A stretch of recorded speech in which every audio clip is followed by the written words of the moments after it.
ఎండ కన్నే ఎరగని పువ్వు సుందరమైన పువ్వు పలుసు గుణాలున్న పువ్వు ఏ గుడిలో అడుగు పెట్టును దేవుడు చల్లగా చూడాలి ఆ పువ్వుకు పూజలు చేయాలి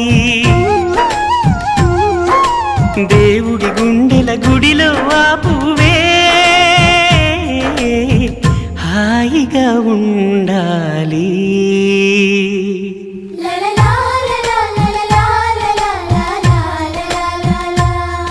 ఒక తోటలో ఒక కొమ్మలో ఒక పువ్వు పూసింది